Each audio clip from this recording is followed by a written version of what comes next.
Hello and welcome to part 2 of our discussion regarding weed fundamentalism. This is straight talk from the sober chicks at Insight Counseling. I'm Sarah Benton. I'm a therapist here at Insight Counseling in Ridgefield, Connecticut, and I am here with Liz Jorgensen, owner at Insight Counseling, and this is one of our favorite topics to discuss, and that is what does legalization actually mean with weed? And it's often part of conversations that, I have a lot with young people where they make the logical fallacy. Thank goodness the Jesuits taught me well about logical fallacies. Weed is becoming legal, which kids think it's actually legal in Connecticut, and it's not. It's decriminalized, which I have to say politically, I actually agreed with decriminalization because it took weed from being a felony that would stay on somebody's record to a misdemeanor. And because we had many patients that would actually wind up going to prison for a bag of weed, which I just thought was a stupid waste of my tax dollar. Thank you. Better off in treatment. Right. We want them in treatment and not in prison. However, I think what the problem is, we do have 3 states in the United States at the time of this taping, which is April 29, 2015, where weed is legal. And it's certainly an issue being debated all over the United States. And we're not here to say, what is to be or not. But the illogical point that many of our young people make is, weed is now legal, so therefore it's safe. Correct.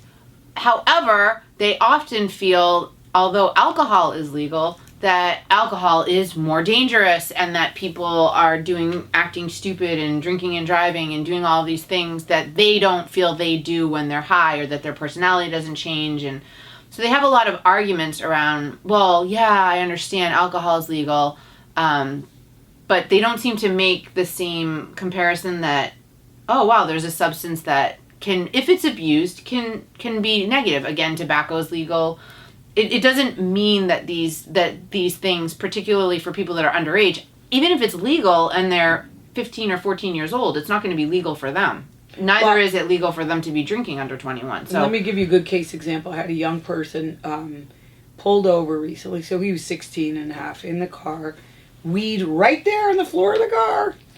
And he decided to educate the police officer, wasn't this lovely, by reminding him that weed was no longer a crime. And the officer laughed and said, "It is for you, you're under 21. I really feel like, and we're speaking to you from the lovely state of Connecticut, but I'm going to bash my state a little bit. We decriminalize without doing any public health campaign at all to explain what does the law really mean. Well, here I am to tell you, and I said to this young man, okay, but the reason you got in trouble is you can't drive in your car with an open bottle of vodka in the front seat, even though vodka when you're is underage. legal in every state. And you're underage. 16 and a half. And then I have to say, even my really cute, completely committed weed fundamentalists go, oh, uh-huh. And I actually think it's a function of the really excellent public health education campaigns that have been going on in the United States for 20 plus years against tobacco use and against alcohol use.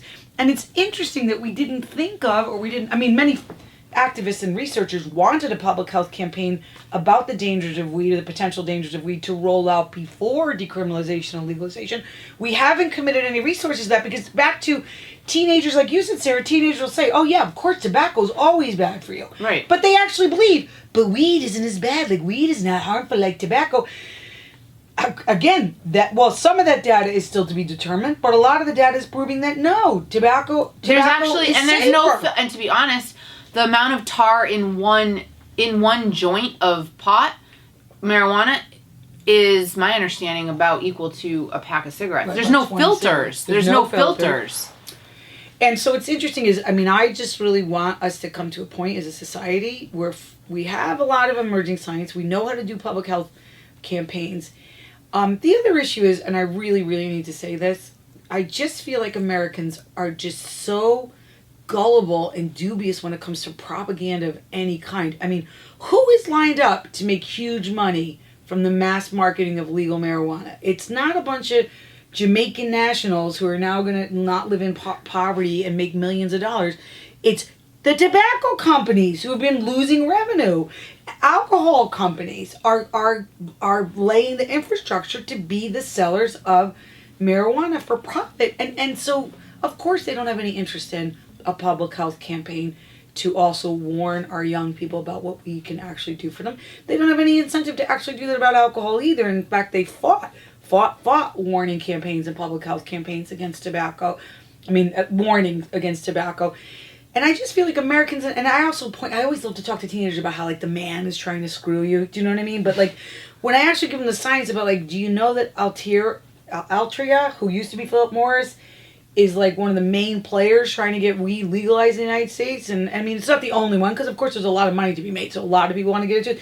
And then teenagers they won't jump the fence from the weed fundamentalists of the fact that they want to smoke, but all of a sudden in the middle of the conversation, Sarah, they'll start being pissed about the man getting in on the earthy, crunchy business of marijuana, because they have some kind of fantasy that it's like organic farms. But maybe Vermont. If it becomes mainstream, it won't be cool anymore. You know, I didn't even think of that. This is the counter movement. It's a counter movement? Oh my gosh, but let's start it. When can it start? Because I'm so now. Oh. Let's just say you're not rebellious anymore. It's legal. So before, I think parents were able to use leverage a lot more. Again, depending on what state you're listening to us from, around, well, it's illegal and this and that. It is still illegal. The fact that it's being legalized in different states, that's great. But there's still dangers. And in fact, part of our concern now is that the legalization is actually increasing the potency of the substance and making it more dangerous psychologically and brain chemistry wise. So those pieces are actually working against the benign argument.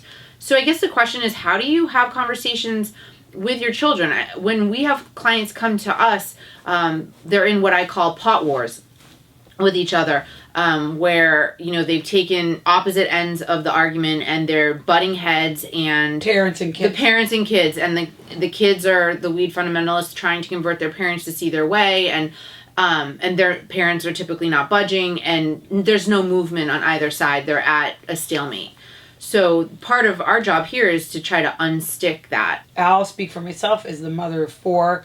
I think it's very hard to have a non-emotional argument with your teenager on something that maybe worries you so much. But as much as possible, if you practice what you want to say to them beforehand, and be wary of the fact that they're going to try to push your buttons and they're going to try to say all kinds of stuff to make you crazy. But as a parent, if you first start with the idea of telling your child that you don't want them smoking weed at all when their brain is developing, because it's a safety issue, just in the same way that you make them wear seatbelts, just in the same way that you want them to wear helmets if they're playing football or whatever, bike helmets. And they'll fight that, but you basically that's your position. Your position is, I love you. I need you to be safe when you're on your own and you're out of this house and you're in college or whatever it is where it's actually statistically safer for you to smoke weed. I can't really control you. I really can't control you now. But these are the reasons from science that we need to keep you safe and talk to you about weed. Number one, back to Sarah's point, our states have not made a very good job doing any kind of public health or even NIDA or whatever. I don't think they don't have the money, the resources to do a public health model. So it's up to us as parents to say, basically, just because something's legal doesn't mean it's legal for you under 21. So if you drive in your car and you have weed, you will be in just as much trouble in the juvenile court. And this is true for every state in the union except the 3 where it's totally legal. So Connecticut, where we're speaking from, Massachusetts, New York, this is where a lot of our friends and clients are from. You get in trouble with a bottle of alcohol in your car, you get in trouble with weed in your car, period. And you go to juvenile court and you face a judge. And kids, honestly, in our practice right there, kids are shocked when they get arrested under 21 for weed. They're like, I've had 2 of my clients argue with a police officer and make it worse, telling the police officer that they couldn't be arrested because it was decriminalized. I'm not even kidding you.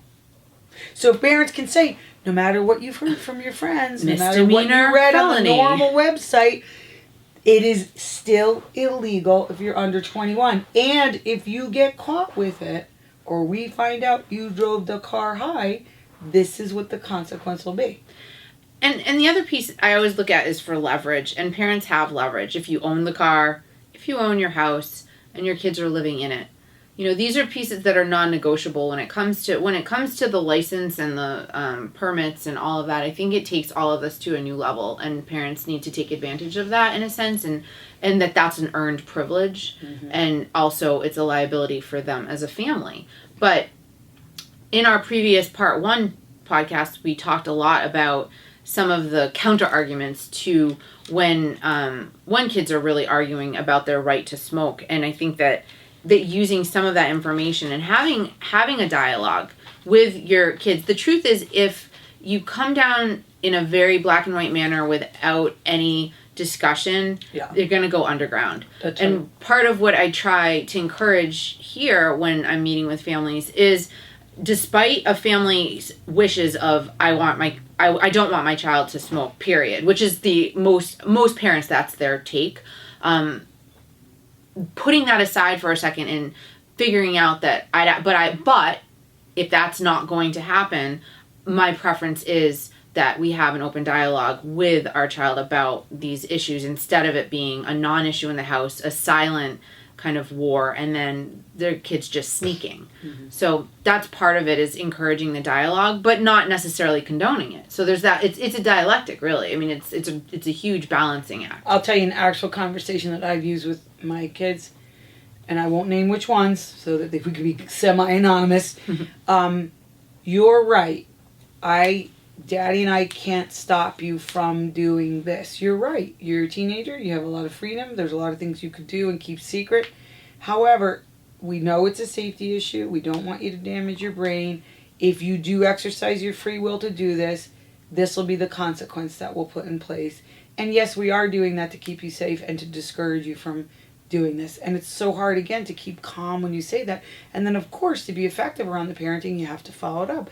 People have told me that I'm like a crazy Nazi, but my whole thing was, you want to drive this 3,000-pound piece of metal car where I'm most likely to bury you because of an accident in the car. You're not going to text when you drive. You're not going to speed when you drive. And I'm going to give you I didn't do this up front, but I said to the kids, if we already catch you smoking weed, you will then earn yourself random drug tests whenever we say for the privilege of driving a car. And I didn't preach it. I didn't scream it. I didn't yell it. It's just real calm, matter of fact. And then my kids didn't argue with it, but I've had this conversation in my office where kids are arguing, but it helps me drive. Well, all the data shows, all the scientific data, hundreds of replicated studies show all people who smoke weed have a delayed reaction time up to 12 hours after. Okay? Delayed reaction time is the way you're most likely to get in a terrible car accident. You have a delayed reaction time if you're texting. You have a delayed reaction time if you're drinking. You have a delayed reaction time with weed. There's no argument with it. It's the science. Now, you may believe you drive better when you're high. Because you're more cautious. But the science says no. And because I love you, I remember I used to hug my older son around his chest. He's almost 6'4", and I used to say, Christopher, I love you more than anything in the world, and I couldn't bear if something happened to you. So that was just a little way of reminding him all the safety kind of rules that we had already set in place before he set out the door.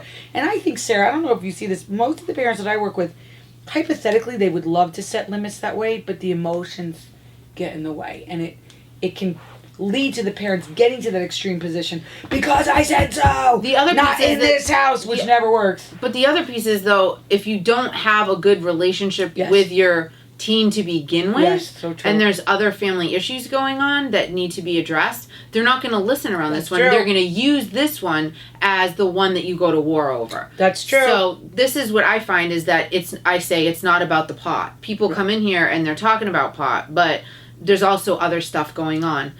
If the family system is healthier, I think that there's often more receptivity. I agree. Around it. You know what? I think this is such a great topic for us to maybe revisit. Maybe we'll get some suggestions from some of our listeners about more areas and questions. And we really would love you guys. Email us. Send us questions through the website. This is, and I'll say to you, this is the very beginning of what I would like to devote a lot of my speaking and consulting energy to. We need a nationwide discussion about a public health model about what marijuana actually does do. because right now the pro-weed people have been able to push weed through the FDA without any experiments. Any other drug that we would invent and want to market has to go through rigorous experiments. Pro-weed people have been able to somehow push through most logical arguments. And of course our young people are more than happy to repeat propaganda in the weed fundamentalist religion.